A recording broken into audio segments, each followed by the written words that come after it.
Good morning student. हमने आज exercise शुरू करनी है 2.5। 2.5 में आपको कुछ वैल्यूज दे रखी हैं, आपने इन्हें कंपेयर करना है, इनमें से कौन सी वैल्यू ग्रेटर है कौन सी वैल्यू स्मॉलर है। तो उसके लिए हम क्या करते हैं, देखो दो मेथड हैं। एक मेथड में तो आप क्या करें, इनकी ज़ीरो हटा लें, ये पॉइंट से रिमूव कर दें ये वाले, और फिर एलसीएम लें और फिर सॉल्व करें और फिर बताएं कि कौन सी वैल्यू बड़ी है और कौन सी वैल्यू क्या है, छोटी है। फिर उसके बाद क्या है, हम एक शॉर्ट भी कर सकते हैं, लेकिन आपको उसके लिए थोड़ा सा समझना पड़ेगा। क्या है, जैसे ये इक्वेशन है हमारे पास, अब इसमें से बताना है कि कौन सी वैल्यू क्या है, स्मॉलर है कौन सी ग्रेटर है। उसके लिए क्या करते हैं, देखो हम 0 ऐसे मैं जीरो डाल, यहाँ 2 डिजिट है ना आफ्टर पॉइंट, तो यहाँ भी मैं क्या कर देता हूँ 2 डिजिट बना देता हूँ। अब ये 0.05।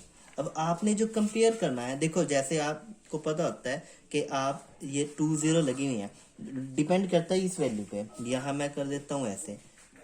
अब देखो हम किसको, देखो जीरो तो पहले से ही ठीक है, हुई जीरो जो कुछ भी है, लेकिन इस वैल्यू पे डिपेंड करता है कि ये वैल्यू क्या है। अब यहाँ कुछ भी हो, चाहे मैं यहाँ 99 भी डाल दूं, लेकिन अगर ये वैल्यू बड़ी है तो यही वैल्यू बड़ी रहेगी।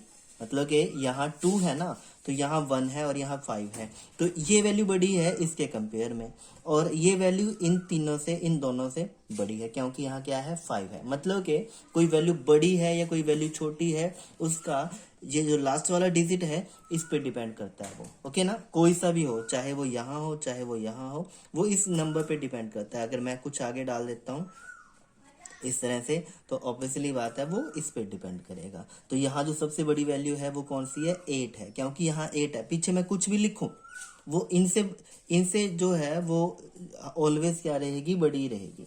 ओके ना। अब चलते हैं इस क्वेश्चन पे। इस क्वेश्चन को भी अब कंपेयर करते हैं। अब किसे कंपेयर करेंगे, देखो 5 और 0 को तो कंपेयर हम नहीं करेंगे, ठीक है। हम कंपेयर करेंगे किससे, 5 और इससे, ठीक है ना। इसे और इसे नहीं कंपेयर करेंगे, लास्ट वाले वंस को नहीं करेंगे।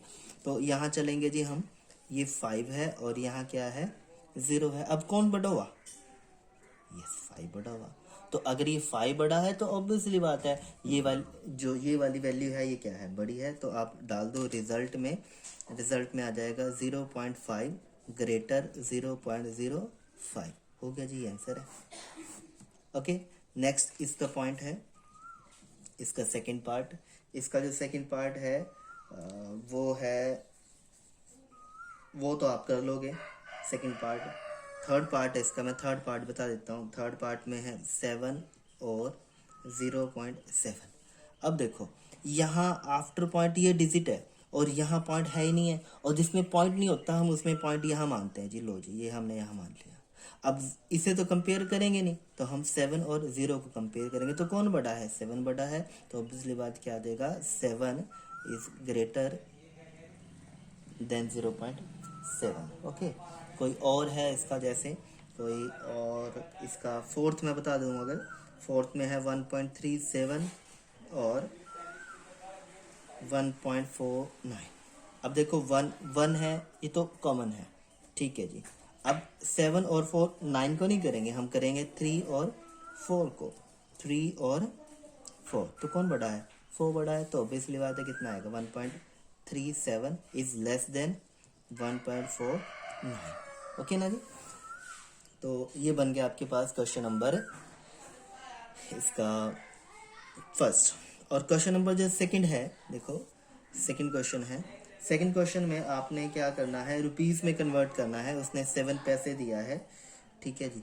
इस 7 पैसे को आपने इसे रुपीस में कन्वर्ट करना है, और आपको पता ना चाहिए 1 रुपये में कितने पैसे होते हैं। 1 रुपये में होते हैं जी 100 रुपये, 100 पैसे।